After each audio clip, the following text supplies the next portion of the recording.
명절 잘 지내셨죠? 네. 우리 인생들 보면은 모든 것에 원칙이 있습니다. 건강한 삶을 살기를 원하는 사람은요, 과식을 금하고 적절한 영양 섭취를 하는 것, 그리고 더불어서 가만히 누워만 있지 않고 적절하게 운동을 하는 것, 이게 원칙이에요. 또 부자로 살기를 원하는 사람의 원칙은 무엇일까요? 게으르지 않는 것입니다. 성실하게 일하는 것이죠. 과욕을 부리지 않는 것입니다. 그리고 매일매일 감사함으로 하나님을 바라보며 살아가는 것, 이게 부자로 살아갈 수 있는 비결이라는 것이죠. 또 복을 받기 원하는 사람의 원칙은 무엇일까요? 그런 것은 바로 육신의 즐거움을 위해서 살지 아니하고 영혼의 안식을 위하여 살아가는 것. 나를 위해서 살아가는 게 아니라 하나님을 위해서 살아갈 때에 바로 그 삶이 복으로 이어진다, 이 말입니다. 네. 어느 신앙 좋은 장로님이 회사를 경영하고 있었습니다. 그는 주변에 있는 어떤 회사와 중요한 계약을 앞두고 있었습니다. 그런데 그 회사에서 연락이 왔어요.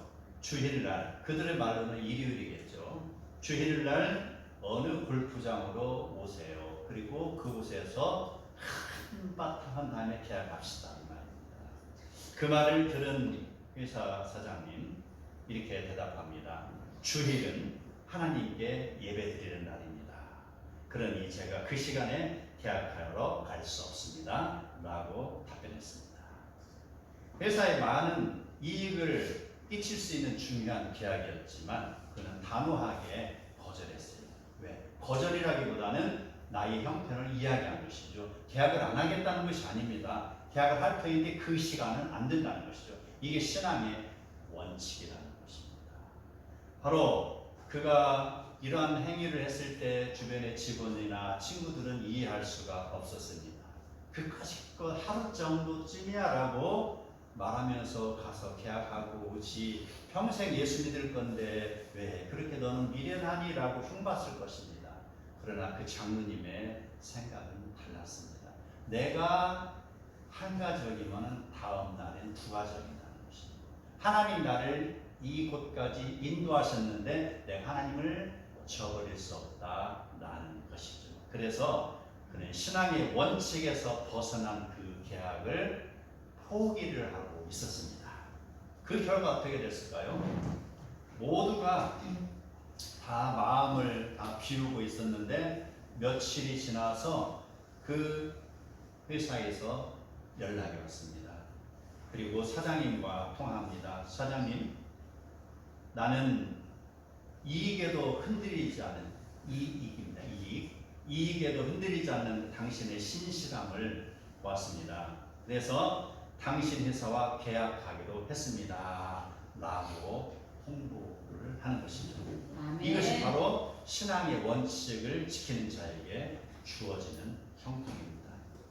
세상은 자기의 부유함이나 이익을 위하여 일을 합니다. 그러나 성도는 하나님의 일을 우선 삼고 일을 하는 것입니다. 그러면은 어떻게 되죠? 하나님께서 성도의 일을 해주시는 것이죠.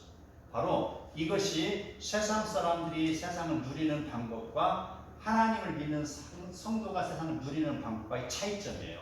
그들은 그들의 힘으로 걸어가지만 성도는 그들의 인생길에 하나님이 돌보신다는 것이죠. 이게 바로 하늘의 복이라는 것입니다. 하늘의 경제하게 되는 것입니다. 네? 오늘 역대하 7장의 말씀, 이 내용은요, 하나님으로부터 가장 큰 복을 받은 솔로몬이 그가 신앙의 원칙을 지키지 아니하고 원칙에서 벗어났을 때 하나님이 그에게 어떻게 다가오는지를 우리에게 보여주고 있습니다. 하나님께서는 솔로몬의 아버지 다윗을 통하여서 통일 왕국을 이루게 하였습니다. 그런데 다윗이 성전을 그렇게 짓고 싶었는데도 불구하고 다윗은 전쟁에서 많은 피를 흘렸기 때문에 그에게 허락하지 않고 다윗 아들에게 성전 짓는 일을 허락을 하셨습니다. 그리고 하나님께서 다윗에게 성전을 지을 수 있는 설계도를 주셨고요. 많은 재물을 주셨습니다. 그렇게 해서 준비하게 하시고, 그리고 하나님께서는 그의 아들 솔로몬을 통하여서 성전을 건축하게 하셨습니다. 성전 건축을 이루시기 위하여 하나님께서는 솔로몬에게 세상에서 가장 높은 부와 능력과 명예를, 지혜를 허락하신 것입니다. 솔로몬이 어떠한 그런 잘난 것이 있고 이뻐서 그에게 이 막대하고 위대하고 큰 것을 주신 게 아니고 하나님의 성전을 짓는 데 사용하기 위해서 솔로몬에게 그렇게 많은 지혜를 주시고 거대한 복을 주셨다는 것이죠. 솔로몬에게는 아무 공로가 없습니다. 아시죠? 그의 엄마가 누군지 아시죠? 밧세바예요.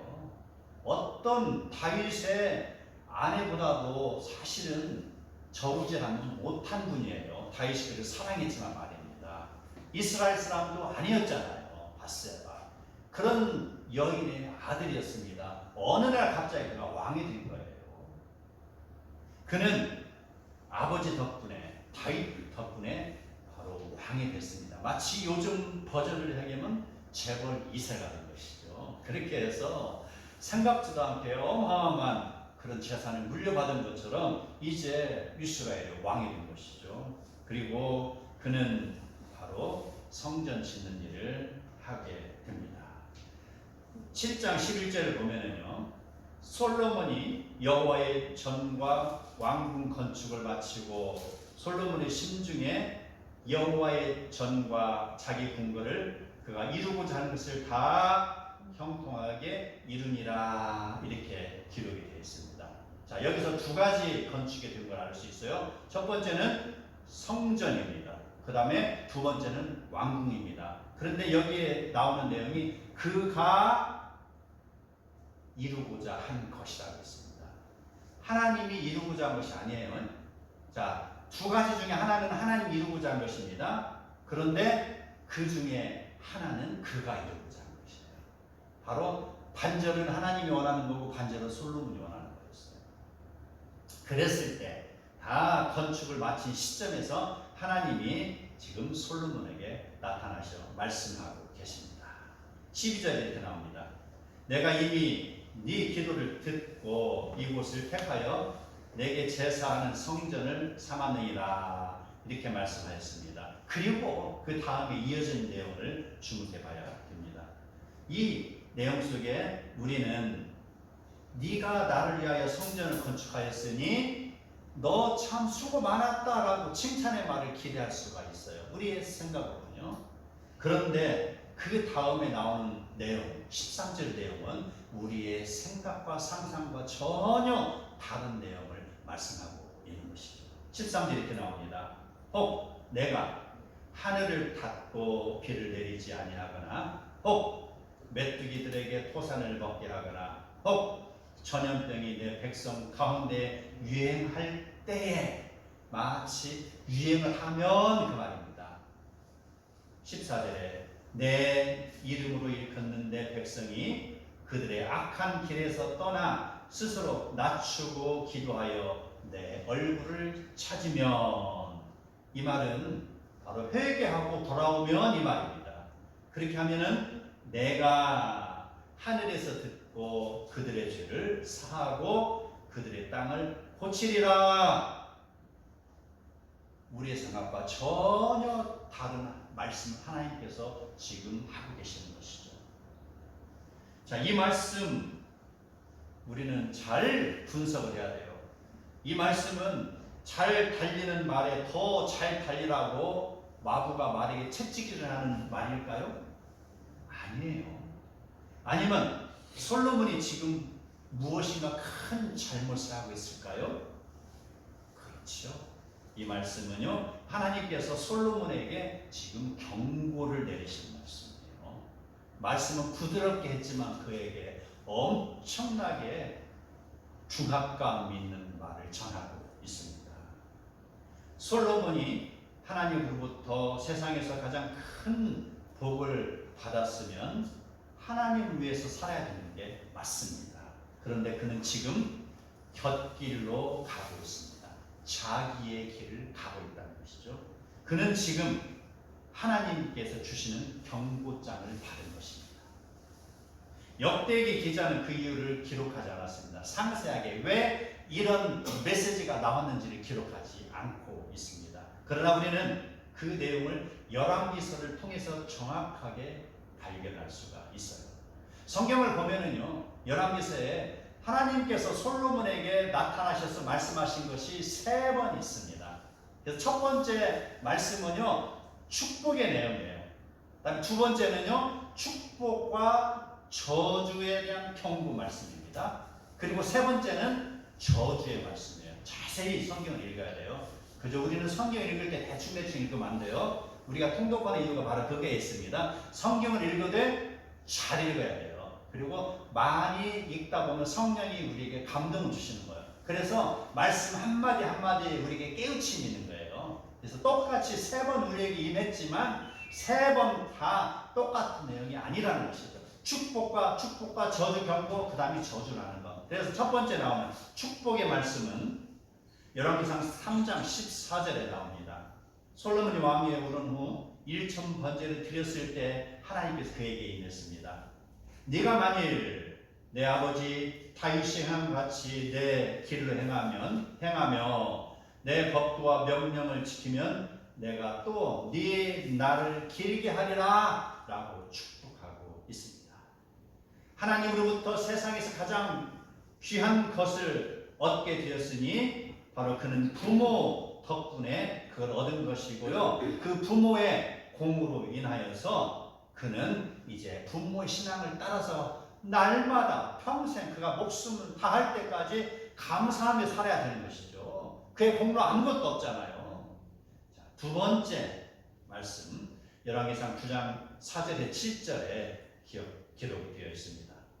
네가 만일 네 아버지 다윗이 한 같이 마음을 온전히 하고 바르게 하여 내 앞에 행하며 내가 네게 명한 대로 온갖 일에 순종하여 내 법과 율례를 지키면 내가 네 아버지 다윗에게 말하기를 이스라엘 왕위에 오를 사람이 네게서 끊이지 아니하리라 한 대로 네 이스라엘의 왕위를 영원히 견고하게 하려니와. 여기까지는 축복의 말씀이죠. 지키면입니다. 그렇게 하면 내가 너의 나라를 영원 견고하게 할 것이다라는 복된 말씀인데, 거기에 이어서 저주에 대한 경고가 9장 바로 6절 7절에 나옵니다. 잘 보면은 만일 너희나 너희 자손이 아주 돌아서서 나를 따르지 아니하며 내가 너희 앞에 둔 나의 계명과 법들을 지키지 아니하고 그 다음에 가서 다른 신을 섬겨 그것을 경배하면 그것입니다. 그렇게 되면은 그 다음 7절에서 바로 저주의 내용이 나오는 것입니다. 내가 그들에게 준 땅에서 끊어버릴 것이요 내 이름을 위하여 내가 거룩하게 구별한 이 성전이라도 내 앞에서 던져버리리니 이스라엘의 모든 민족 가운데서 속담 이야기가 될 것이다. 이 말입니다. 바로 그렇게 웅장하고 화려하게 친 성전이라 할지라도 네의 신앙이 무너지면 이 성전도 난 버릴 것이다 라는 것이죠. 바로 저주에 대한 경고입니다. 이 두 번째 내용이 바로 오늘의 본문이었습니다. 솔로몬이 그토록 이스라엘이 갈망하던 하나님의 성전은 건축하였지만 그가 지금 무엇인가 큰 잘못을 저지르고 있었습니다. 그는 왕위에 오르자마자 자신의 연약함을 알고서 하나님께 1천 번제를 올려 드렸을 때 바로 그에게는 겸손이 있었습니다. 우리는 약할 때 겸손해지는 거예요. 약할 때. 그랬을 때 하나님께서 그에게 나타나셔서 지혜와 부귀영화를 줄 것을 약속하신 것입니다. 그런데 그가 이러한 복을 받고 성전을 짓고 나니까 그가 복을 받은 후에 이렇게 표현할 수가 있죠. 하나님께 주신 지혜를 가지고 하나님 일을 하기는 하였으나 근본적으로 자기를 위한 삶을 살았다는 것이죠. 반절은 성전을 짓는 하나님이 일을 했어요. 그러나 반절은 자기 일을 했다는 것이죠. 물론 우리가 하나님이 주신 복을 받고서 이 땅 살아나가는 건 당연한 것이죠. 우리가 하루 삼시세끼 잘 먹여야 되는 것이고요. 가방을 들고 차를 타고 가서 교육도 받고 세상에 가서 일도 하고 해야 되는 거 맞습니다. 삶을 누리는 거 맞습니다. 그러나 근본적으로 자기가 하고자 하는 일이 하나님이 원하시는 일인지 아닌지를 판단하고 가야 되는 것이죠. 그런데 그는 지금 자기를 위한 삶을 살았다. 바로 왕궁을 건축했다. 왕궁도 필요하긴 하겠죠. 그런데 자세히 봅시다. 그는요, 성전 짓는 일을 7년 동안 했습니다. 성전 짓기를. 그런데 성전 짓고 이어서 13년에 걸쳐서 궁궐을 지었어요. 그런데 누구를 위한 궁궐이에요? 성경을 자세히 보면은요, 애굽 공주를 위한 궁궐을 지었다고 했어요. 애굽 공주. 하나님께서는 바로 이방 여인을 아내로 맞지 말라 이렇게 이야기하는데 애굽 공주를 맞이했잖아요. 그럼 궁궐을 짓는데 성전 짓는 데는 7년인데 궁궐은 2배의 공력을 들여서 13년을 지었다. 성전보다 더 잘 지었다는 것이죠. 하나님이 불편하시겠습니까? 안 불편하시겠습니까? 불편하시죠. 내가 저에게 이 수많은 것을 주었는데 저는 나를 위해서는 조금 바치고 자기의 쾌락을 위해서 지금 많은 걸 쓰고 있구나. 지금 그 말이에요. 자기의 삶을 살고 있습니다. 그래서 하나님께서 두 번째 축복과 더불어서 저주에 대한 경고를 내리시는 것입니다. 세 번째는 열왕기상 11장 10절 11절에 기록되어 있습니다. 이 일에 대하여 명령하사 다른 신을 따르지 말라 하였으나 그가 여호와의 명령을 지키지 않았으므로. 11절 여호와께서 솔로몬에게 말씀하시되 내게 이러한 일이 있었고 또 내가 내 언약과 내가 네게 명령한 법들을 지키지 아니하였으니 내가 반드시 이 나라를 네게서 빼앗아 네 신하에게 주리라. 이러한 저주의 말씀입니다. 하나님을 영화롭게 할 솔로몬은 하나님의 말씀을 순종하며 살기는커녕 그는 하나님 주신 지혜와 권력과 부를 바로 자기를 위해서 쓴 것입니다. 꼼수를 부려가면서 주변 나라들과 정략 교련을 하였습니다.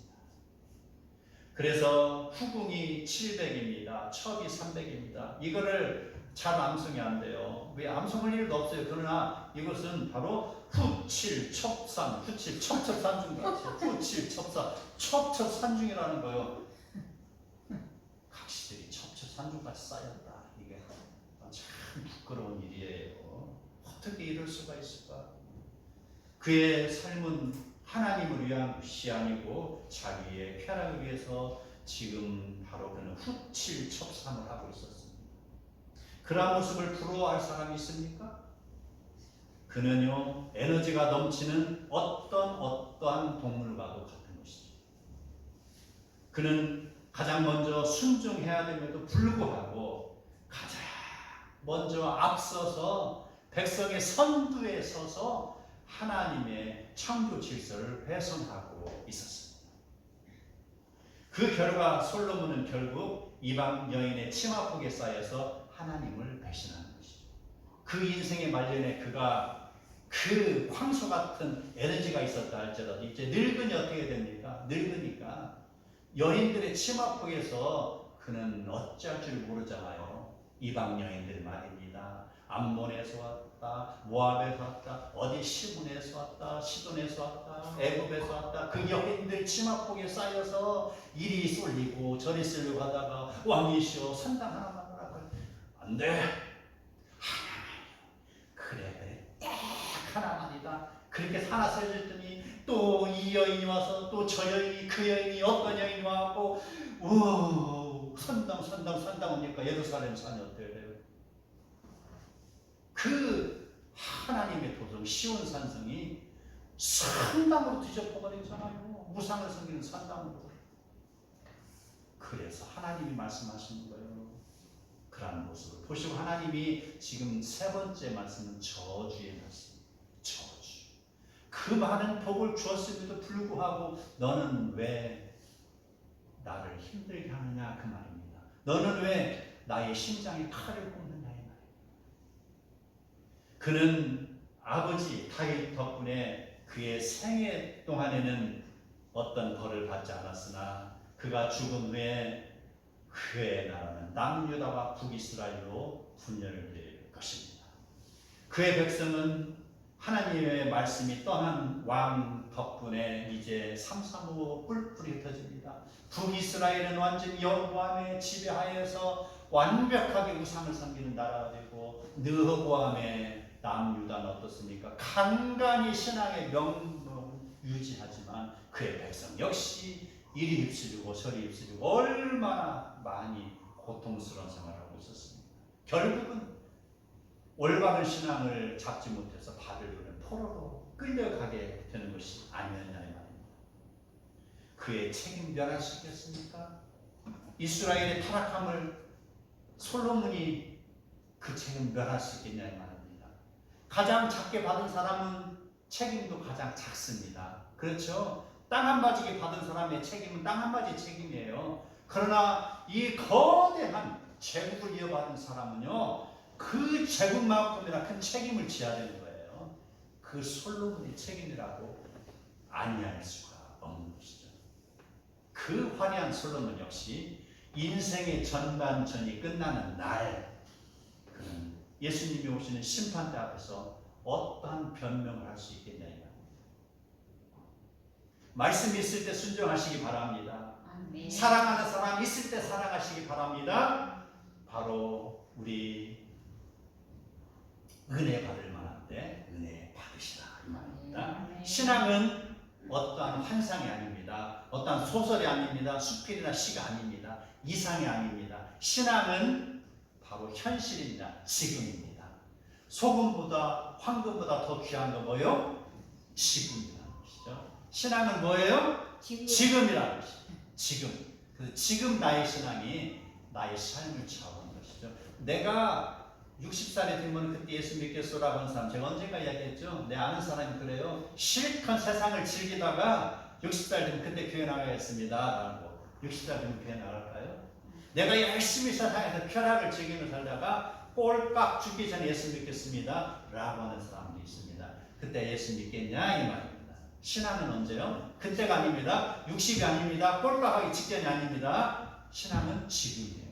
지금의 신앙이 나를 대변하는 것이고요. 지금 나의 인생의 전반전을 살아가고 있는 지금 나의 신앙에 의하여서 인생 후반전이 결정되는 거예요. 요한계시록 20장 말입니다. 20장 16절 말입니다. 그리고 21장, 22장 영원한 나라가 주어지는 것이잖아요. 신앙은 지금입니다. 지금 있을 때 잘하시기 바랍니다. 믿을 수 있을 때 열심히 믿으시기 바랍니다. 다니엘을 보시기 바랍니다. 다니엘, 그는 지금의 신앙을 소유한 자입니다. 그가 신상이 전하지 않냐고 하루 3번 예루살렘을 향한 창문을 바라보고 하나님께 예배 드렸을 때 신하들이 그를 모함하고 죽이려는 계획을 세웠지만 하나님을 순종하는 다니엘은 바로 신하들의 그런 계획을 철저하게 무시하고 그가 하나님께 예배 드렸을 때에 하나님은 그를 사자굴 해서 구해 주셨습니다. 다니엘은 하나님 위하는 사람이었습니다. 지금을 살아가는 사람이라는 것이죠.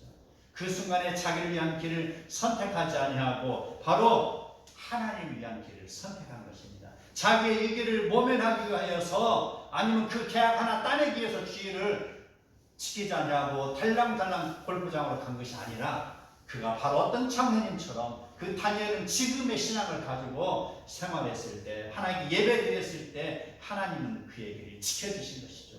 이것이 바로 신앙의 원칙을 지킨 사람에게 주어지는 복입니다.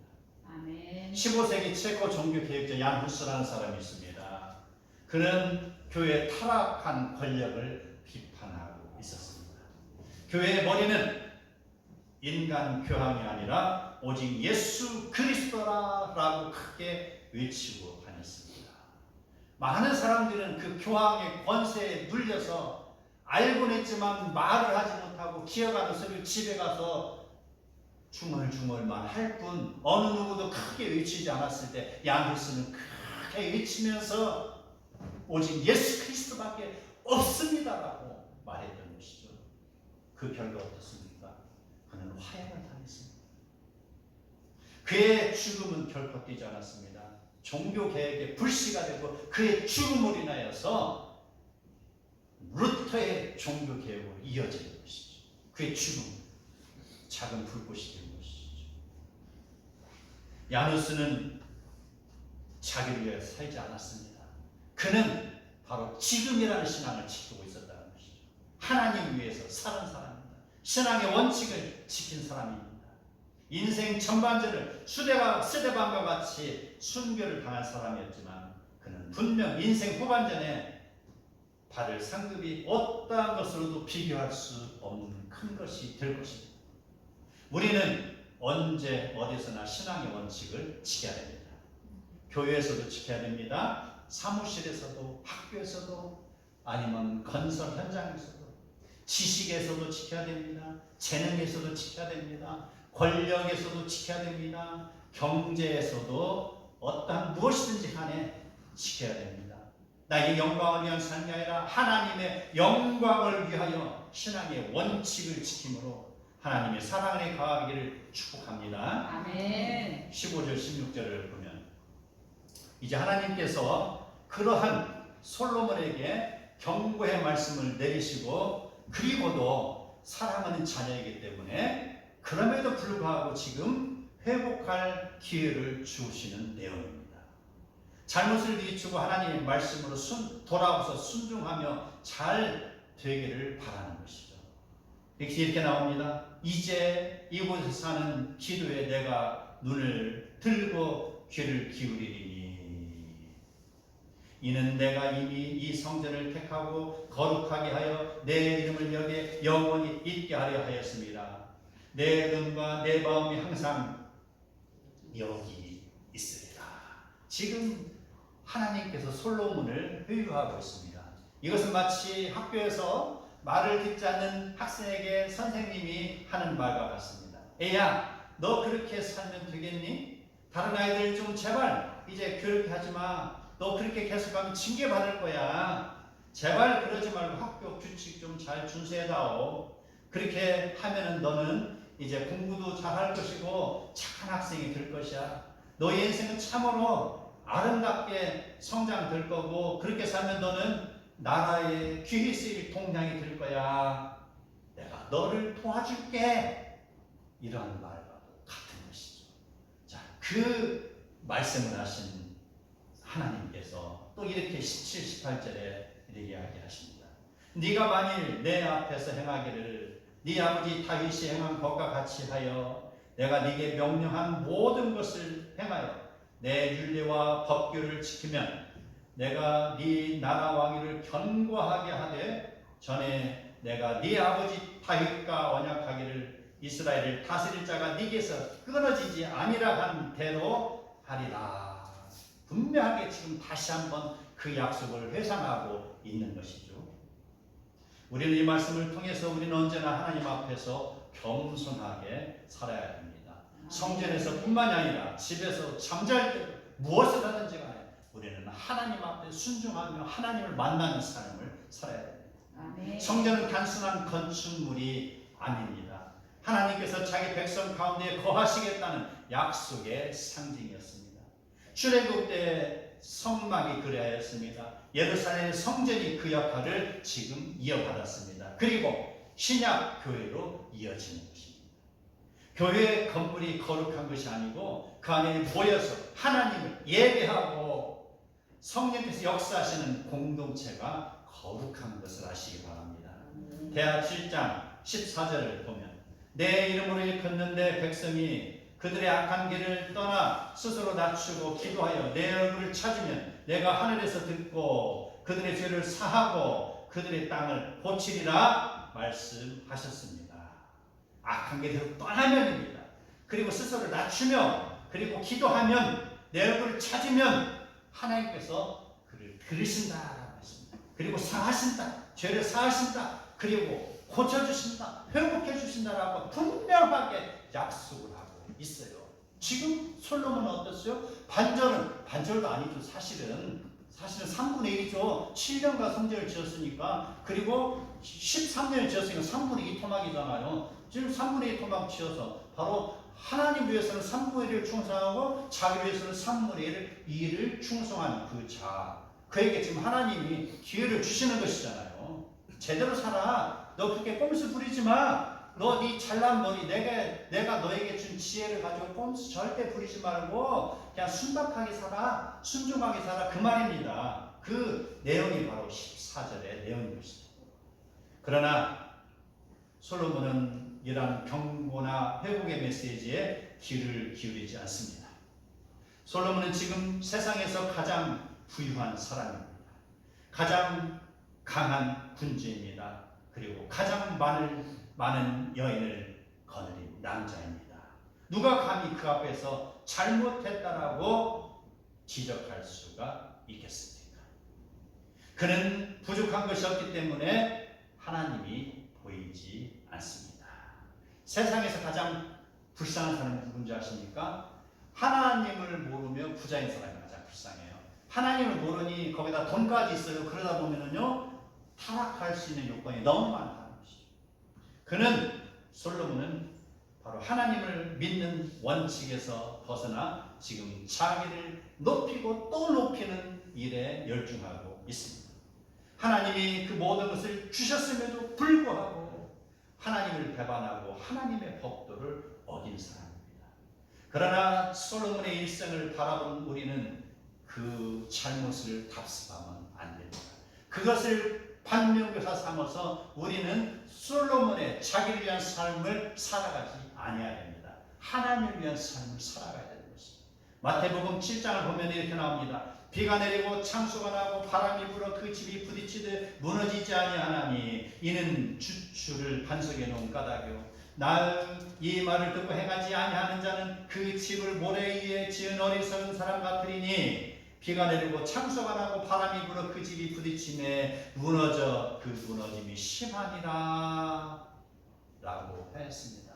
바로 하나님의 뜻대로 살아가는 자는 반석에 놓인 그런 집과 같을 터인데 그렇지 아니할 경우에는 바로 모래 위에 지은 집이라는 것이죠. 인생 별거 아니에요. 우리 30대 40대는요 물불 안 가리고 돈 하면서 마치 돈 사람 같이 열심히 살아가잖아요. 오직 돈밖에 안 보여요. 30대 40대는. 그러나 인생을 살아보시기 바랍니다. 저는 이제 회갑을 넘긴 사람이에요. 그렇지만 50대 그걸 느껴버렸어요. 50대 그게 전부가 아니라 인생의 전부가 돈이 아니라 권력이 아니라는 걸 알게 된 것이죠. 그러다 보니까 바로 인생의 정말 소중한 것은 하나님 말씀이라는 걸 깨달았습니다. 그래서 24절에 이렇게 나옵니다. 마태복음 7장 24절에 누구든지 나의 이 말을 듣고 행하는 자는 그 집을 반석 위에 지은 지혜로운 사람 같으리니 했습니다. 그래서 이러한 사람은 아까 다시 25절로 넘어갑니다. 비가 내리고 창소가 나고 바람이 불어 그 집이 부딪히듯 무너지지 아니하고 이렇게 이야기했습니다. 내가 어떤 일을 한다 할지라도 하나님이 나를 돌보시지 아니하면은 어떤 질병의 바람이 나를 넘어뜨릴 수 있습니다. 어떤 사기꾼이 나를 올가가지고 나를 쫄딱 망하게 할 수 있습니다. 어떤 강도가 나를 때려칠 수도 있다는 것이죠. 어느 한순간에 나의 권력이 와장창 무너질 수도 있다는 것이죠. 왜? 내가 나의 힘으로 살아갈 때에 라는 것입니다. 그러나 하나님이 도우시는 인생은 주춧돌 위에 세워진 집과 같아서 조심조심 하나님의 말씀 순종하며 살아가니까 하나님이 그를 반석 위에 세워진 집으로 만든다는 것입니다. 이게 인생입니다. 이러한 인생, 우리 사랑하는 성도 인생이 되기를 축복합니다. 아멘. 우리는 하나님의 은혜를 누리기 원하며 순종으로 따라 생활하시기 바랍니다. 우리 모두는 부족하지만 하나님 앞에서 부족함을 고백하며 순종하고 따르길 바랍니다. 하나님이 그를 들어서 사용하실 것입니다. 예수님께서 택하신 12명의 제자가 어느 한 사람이라도 세상에서 뛰어나고 잘난 사람 없었습니다. 그러나 하나님께서는 그 12명 마음을 순종하는 마음을 보시고 그들을 제자 삼았다는 것입니다. 비록 별 볼 일 없는 촌노와 같은 그런 어떤 어부나 어떠한 그 목동이나 이런 사람이라 할지라도 그의 마음에 하나님을 사랑하는 마음이 있을 경우에 하나님은 그를 막대기로 삼아서 바로 그를 지팡이로 사용하셨습니다. 다윗을 사용하신 것처럼 말입니다.